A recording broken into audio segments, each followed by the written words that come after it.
Assalamualaikum warahmatullahi wabarakatuh. Assalamualaikum. Apa kabar sahabat PABKT TV? Kali ini saya Febri Aziz kembali memandu program Ngopi, Ngobrol Pintar bersama Pengadilan Agama Bukit Tinggi. Dan dalam Ngopi kita kali ini tentunya menghadirkan narasumber yang punya kapasitas luar biasa terkait dengan tema yang akan kita bahas.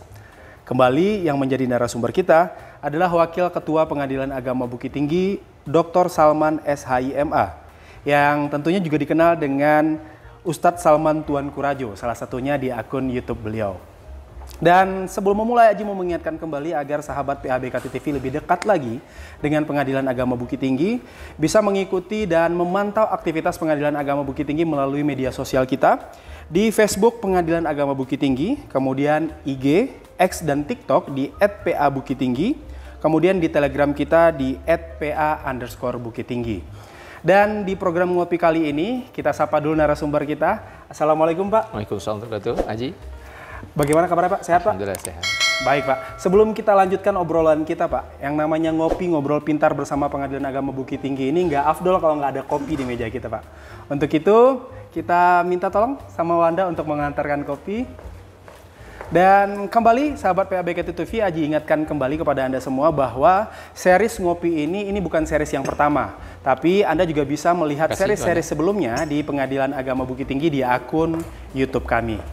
Baik Pak, boleh silahkan diminum dulu Pak. Ya, terima kasih Aji.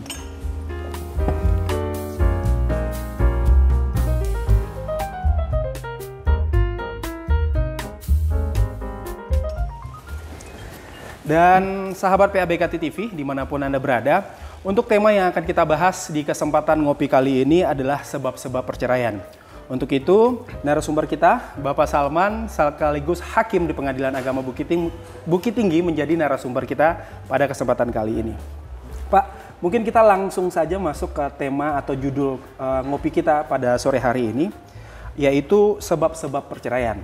Nah, sebenarnya apa saja yang menjadi sebab-sebab perceraian itu, Pak?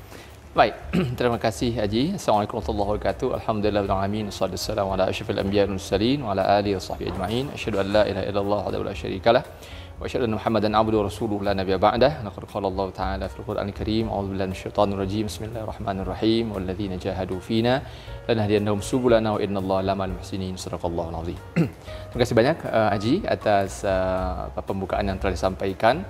Kita memang hari ini akan membahas tentang sebab-sebab perceraian. Tetapi sebelum itu mungkin perlu kita berikan semacam gambaran juga kepada pendengar kita bahwa kenapa tema ini kita bahas setelah sebelumnya kita bahas tentang perceraian hanya sah di pengadilan agama saja, gitu ya, adalah karena kita perlu tegaskan sampaikan masyarakat bahwa pengadilan itu bukan tempat mencerai-ceraikan orang, gitu ya. Karena ada sebagian orang mungkin karena minim ilmu, barangkali kurang wawasan atau apa, itu secara sarkastik menyebut pengadilan tempat cerai-ceraikan orang. Ya, benar. Maka tidak, kita sama sekali tidak sangat tidak ingin dan tidak suka sebenarnya menceraikan orang.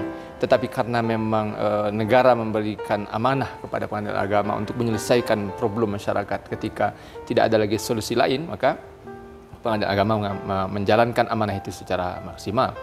Dan tetap saja kaidahnya adalah bahwa seperti dikatakan Rasul dalam hadis, abghadul halal ila ta'ala at-talaq, sesuatu yang paling dibenci oleh Allah meskipun halal adalah bercerai.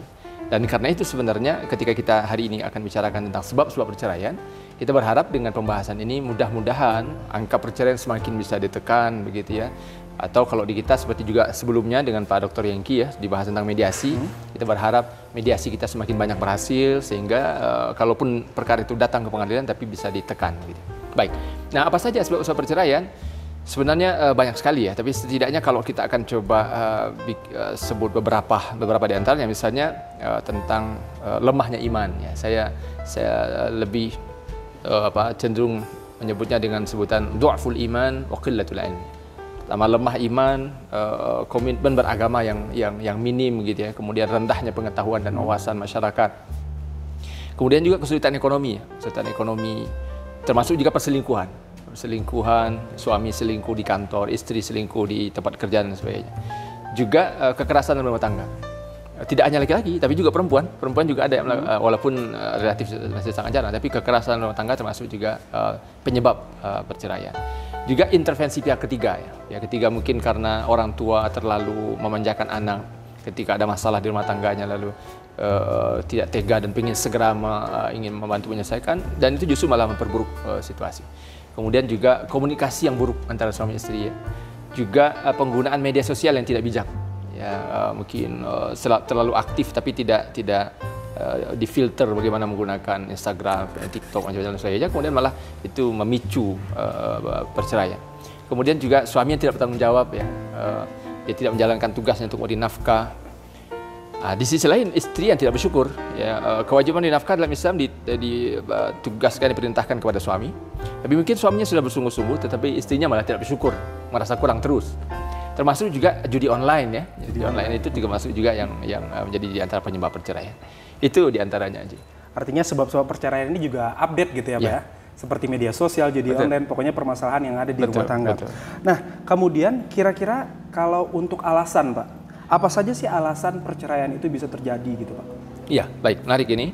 Karena memang para pemirsa ya, kita mengenal setidaknya dua terminologi. Ada sebab perceraian, ada alasan perceraian.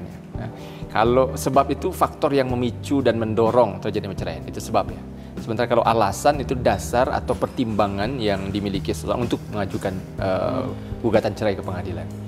Nah, apa saja alasan perceraian diajukan begitu ya. Sebelum itu kita perlu garis bawahi juga di dalam Undang-Undang Nomor 1 Tahun 2004 tentang perkawinan pasal 39 ayat 2 itu memang ditegaskan bahwa untuk melakukan perceraian itu harus ada cukup alasan. Jadi untuk melakukan perceraian harus ada cukup alasan. Yaitu bahwa antara suami istri tidak akan ada lagi harapan untuk hidup rukun dan harmonis.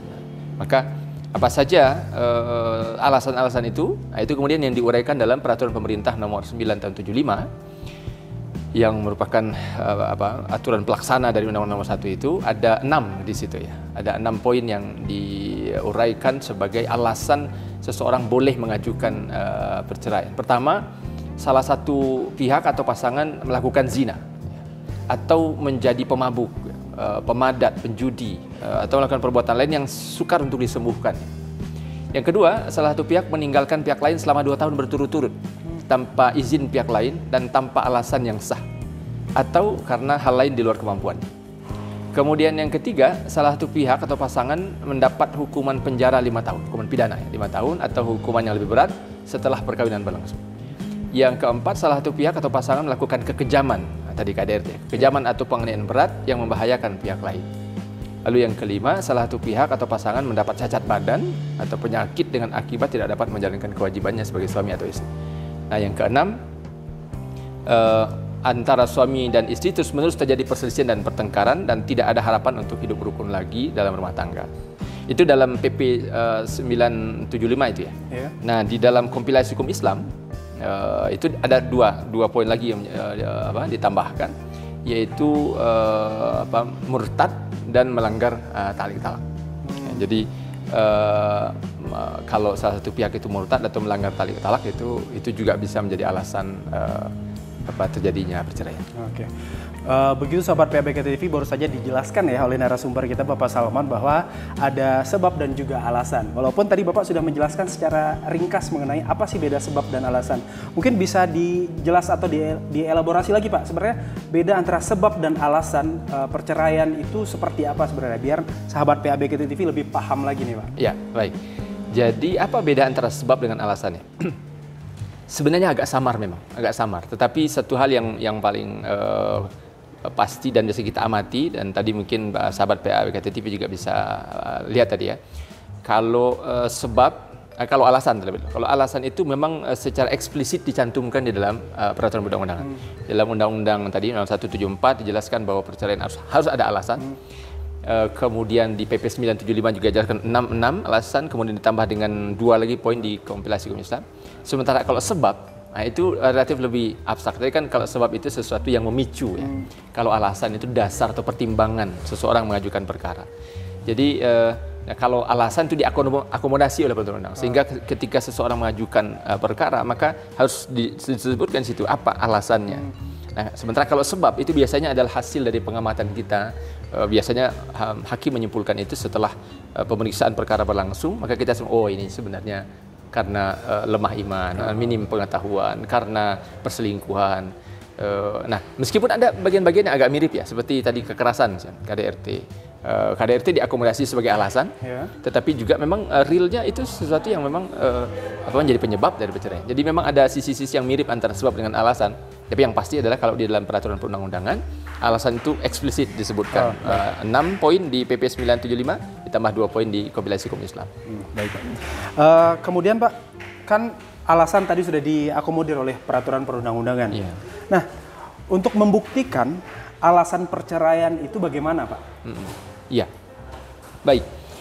Sebelum itu, mohon maaf, saya pikir mungkin penting juga untuk kita sedikit jelaskan terkait dengan taklik talak tadi. Karena tambahan di dalam Kompilasi Hukum Islam ditambahkan ada yang juga bisa menjadi alasan perceraian adalah melanggar sigat ta'lik ya. Nah, sigat ta'lik itu meskipun mungkin sahabat PABKT TV juga bisa baca di bagian belakang dari buku nikah ya, tetapi saya pikir ini kesempatan baik juga untuk kita ingatkan bahwa memang seperti sebagian ditetapkan oleh Kementerian Agama, karena buku nikah itu kan memang produk Kementerian Agama ya.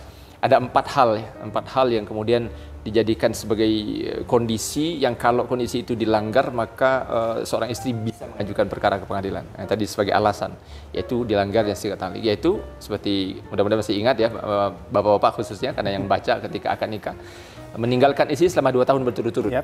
Yang kedua, tidak memberi nafkah wajib kepada istri 3 bulan. Ya.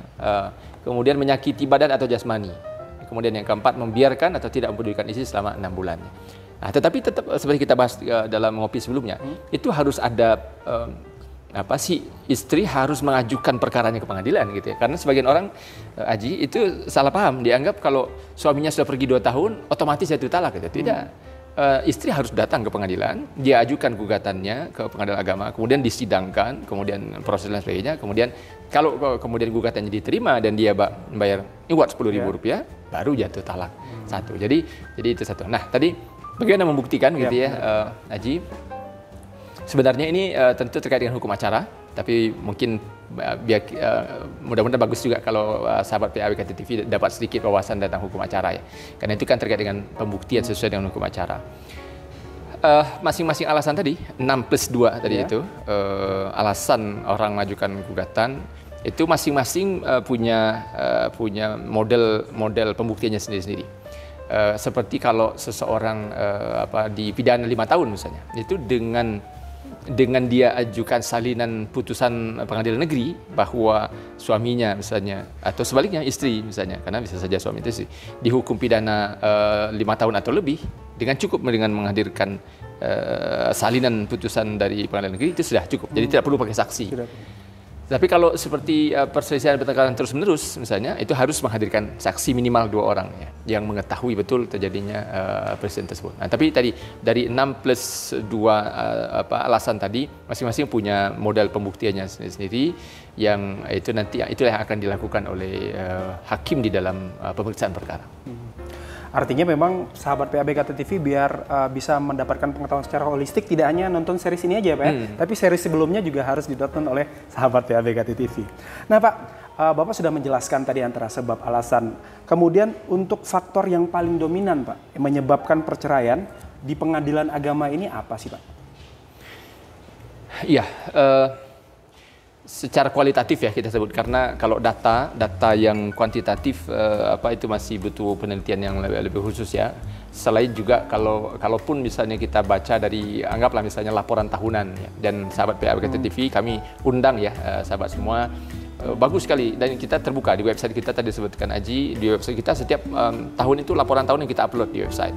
Sebagaimana juga Badilak di Direktorat Jenderal Peradilan Agama, Mahkamah Agung juga begitu di lebih tinggi. Jadi di sana lebih detail, lebih lengkap di sana. Datanya betul-betul konkret ya, angka per jumlah perkara sangat rinci.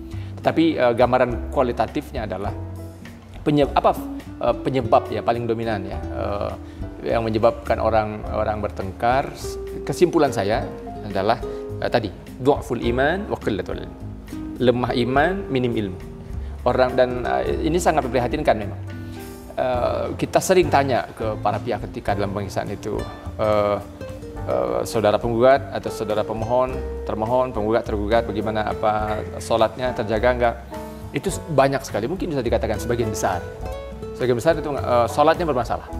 Ya sholat Pak, Tapi ada yang tinggal, ada sifat apa yang tinggal, kadang-kadang subuh, kadang-kadang zuhur, kadang. Jadi akhirnya ternyata semua sorenya tinggal. Tanya suami begitu, istri juga begitu. Tanya sering ngaji enggak, taklim atau apa, minim sekali. Termasuk juga perkara-perkara lain yang memang pernikahan mereka sudah bermasalah dari awal karena misalnya hamil duluan dan seterusnya. Jadi memang saya melihat bahwa di antara faktor penyebab paling dominan sejauh ini yang menyebabkan perkara perceraian itu cenderung meningkat dari tahun ke tahun adalah dha'ful iman wa qillatul ilm, lemah iman, minim ilmu. Dan saya melihat bahwa inilah kemudian yang mewarnai yang lain-lain. Tadi kita sebutkan ada suami tidak bertanggung jawab, ada istri kurang syukur, ada KDRT, ada intervensi pihak ketiga, ada macam-macam. Itu hanyalah turunan, hanya turunan dari dha'ful iman wa qillatul ilm.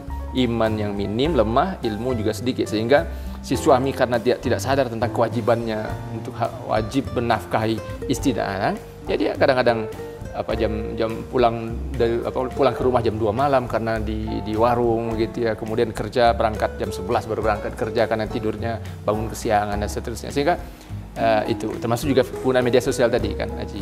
Orang kalau imannya kuat tentu dia paham kapan dan bagaimana menggunakan sarana-sarana baru ini gitu. Tentu tidak haram menggunakan media sosial. Tapi kalau kemudian itu menyebabkan runtuhnya kehidupan berumah tangga, tentu itu mudarat, dan kaidahnya ad-dararu yuzal, ya, dalam ulama merumuskan kaidah segala yang mudarat itu harus dihilangkan. Jadi seperti itu aja. Nah, artinya sahabat PABKT TV bisa tahu nih bahwa menambah ilmu agar ilmu kita tidak minim itu bisa menjadi cara ya Pak ya, agar kita tidak melakukan perceraian hal yang dibenci oleh Allah. Betul. Dan salah satunya adalah dengan melihat tayangan ini gitu ya, untuk menambah ilmu sahabat PABKT TV di rumah. Kemudian Pak, tadi Bapak juga sudah sampaikan alasan-alasan. Kira-kira alasan yang paling banyak yang terjadi perceraian di pengadilan agama itu apa saja, Pak? Iya. Nah, kalau dari segi alasan, ini yang tadi lebih konkret karena poin-poinnya jelas dalam peraturan perundang-undangan. Kalau sebab tadi itu agak relatif lebih abstrak dan juga tidak sepenuhnya selalu bisa diukur. Apakah memang ini faktornya, penyebabnya ini, atau jangan-jangan ini, atau jangan-jangan ini sebagainya. Itu beda sebab dengan alasan, tadi sempat kita ulas sedikit. Nah, kalau dari segi alasan, apa yang paling dominan sampai sejauh ini yang menjadi alasan orang bercerai, itu adalah perselisihan dan pertengkaran terus-menerus. Perselisihan dan pertengkaran terus-menerus antara suami istri, dan itu pula kemudian yang mendapatkan perhatian serius dari Mahkamah Agung, sehingga kemudian dalam surat edaran Mahkamah Agung nomor 3 tahun 2023 tentang pemberlakuan rumusan hasil rapat pleno kamar Mahkamah Agung ya, sebagai pedoman pelaksanaan tugas pengadilan, itu sangat jelas ya didefinisikan bahwa perkara perceraian dengan alasan perselisihan dan pertengkaran terus-menerus dapat dikabulkan jika terbukti suami istri terjadi antara suami istri terjadi perselisihan dan pertengkaran terus-menerus dan tidak ada harapan akan hidup rukun lagi dalam rumah tangga, diikuti, ini poinnya, diikuti dengan telah berpisah tempat tinggal paling singkat 6 bulan. Ya, jadi mereka sudah pisah rumah paling singkat 6 bulan, kecuali kalau ditemukan fakta hukum bahwa penggugat atau tergugat melakukan KDRT. Nah, ini apa ya? Sekali lagi ini bentuk respon Mahkamah Agung terhadap realitas penegakan hukum, termasuk kita di pengadilan agama. Karena dulu ketika saya mulai menjalankan tugas sebagai hakim tahun 2010, Haji, itu termasuk sebenarnya yang kami diskusikan di antara para hakim. Sebenarnya indikator perselisihan pertengkaran terus-menerus itu bisa kita jadikan sebagai bisa kita alasan, dan kita terima alasan itu gitu.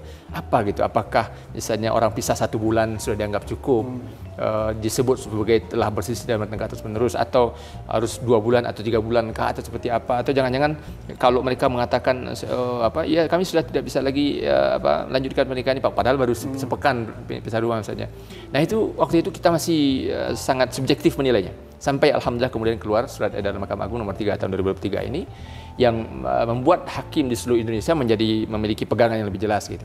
Walaupun ada juga kemudian efeknya, karena efeknya dalam arti bahwa ini tentu bagian dari dinamika hukum ya.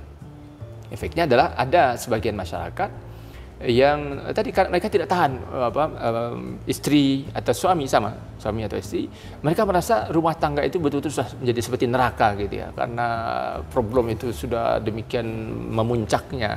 Lalu mereka berkata, apakah kami harus menunggu sampai 6 bulan, kata mereka.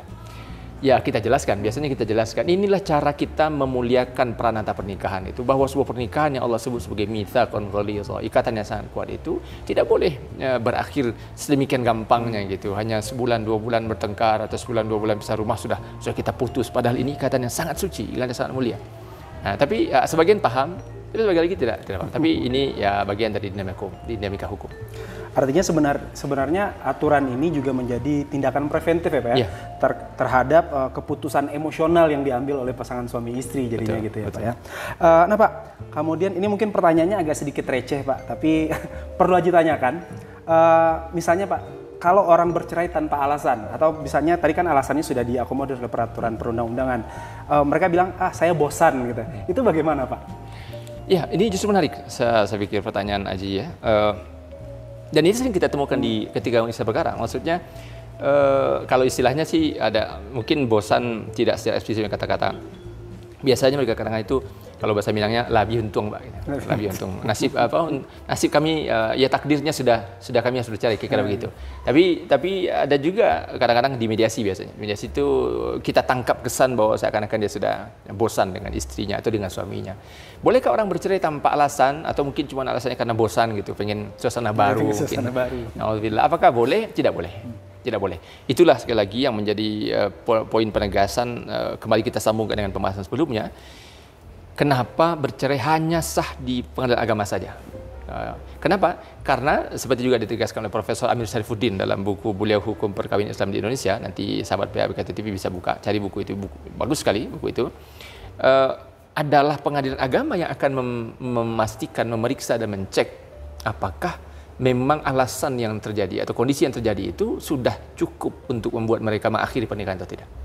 Nah, dan di situ kemudian sekali lagi bentuk komitmen kita untuk menghormati pernikahan, menghormati institusi perkawinan itu gitu. Karena tidak boleh orang mengakhiri pernikahan yang sangat suci itu hanya semata-mata karena dia merasa bosan. Karena ya kalau bosan betapa rapuhnya ya orang kemudian dia menikah lagi 2 bulan 3 bulan bosan lagi, lalu akan berapa kali dia harus memulai lagi dan lagi sebuah ikatan yang sangat suci begitu ya. Jadi jawabannya tidak boleh, dan itulah pula kenapa harus ada pemeriksaan perkara untuk setiap masalah perceraian ini.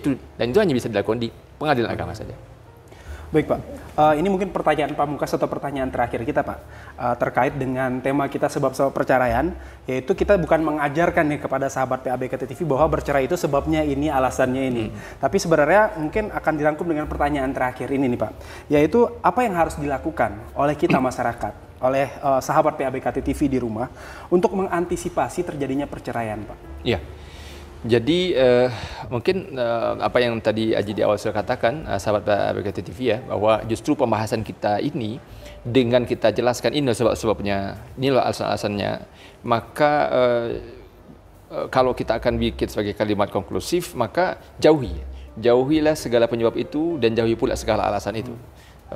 Tapi saya cenderung ingin tetap menekankan poin yang tadi kita bahas, yaitu saya meyakini bahwa poin terpenting itu adalah kekuatan komitmen beragama, kekuatan iman, itu yang harus diperkuat. Itu yang harus diperkuat agar orang mampu mempertahankan pernikahannya secara maksimal. Tentu faktor-faktor yang lain juga sangat berpengaruh ya. Tadi sosialisasi hukum misalnya, pemahaman masyarakat tentang hukum. Ketika masyarakat semakin paham tentang hukum dengan berbagai penjelasannya dan wawasan-wawasan yang penting untuk mereka ketahui, maka insya Allah pelan-pelan sedikit demi sedikit perceraian itu mudah-mudahan bisa ditekan gitu ya. Dan tentu keterlibatan semakin banyak kita, semakin banyak masyarakat ini peduli dengan pernikahan, maka mereka akan berusaha untuk ikut ambil bagian untuk menjaga. Misalnya mohon maaf kalau kayak perselingkuhan tadi itu, banyak sekali kan data-data juga kemudian kita baca perselingkuhan terjadi di kantor-kantor gitu. Maka jangan sampai misalnya kita malah ikut ngompor-ngomporin teman sehingga akhirnya mereka selingkuh di kantor apa gitu ya. Mungkin kita anggap itu sesuatu yang biasa atau bercanda, tapi boleh jadi itu malah akan menjadi api yang semakin besar, kemudian ujungnya pada tragedi pernikahan. Jadi sangat banyak hal tentu harus kita ketahui, tapi kalau akan dirumuskan misalnya pada 2 kata kunci, saya memilih adalah menguatkan iman, menguatkan keimanan, komitmen beragama, kemudian terus menambah ilmu. Insya Allah mudah-mudahan semakin bisa kita tekan angka perceraian. Demikian Aji. Baik Pak, terima kasih banyak Pak. Mungkin itu pertanyaan terakhir dari Aji dan semoga sahabat PABKT TV di rumah bisa mengambil hikmah dan pelajaran juga dari apa yang sudah kita bahas pada kesempatan kali ini. Boleh silahkan diminum lagi Pak. Terima kasih. Dan pastinya sahabat PABKT TV, demikianlah rangkaian ngopi pada kesempatan kali ini. Dan semoga Anda semua yang berada di rumah bisa menonton series ngopi kali ini dan juga seri-seri sebelumnya agar pengetahuan kita mengenai perceraian ataupun mengenai pengadilan agama secara umum itu bisa terupdate lagi. Dan tentunya Aji kembali mengingatkan bahwa Anda bisa lebih dekat lagi dengan Pengadilan Agama Bukit Tinggi melalui website kita di PA Bukit Tinggi, kemudian Facebook kita Pengadilan Agama Bukit Tinggi, akun Instagram, X dan TikTok kita di @PA_Bukittinggi serta Telegram kita di @PA_Bukittinggi. Sekali lagi Aji ucapkan terima kasih Pak atas kesempatannya menjadi narasumber kita pada kesempatan kali ini. Dan demikianlah series ngopi kali ini dengan tema sebab-sebab perceraian. Semoga ini bisa mendapatkan tempat di hati Anda sehingga Anda terus menantikan dan mengikuti series ngopi berikutnya. Saya Febri Aziz mohon undur diri, mohon maaf kalau ada kesalahan kata. Assalamualaikum warahmatullahi wabarakatuh dan sampai jumpa. Waalaikumsalam warahmatullahi wabarakatuh.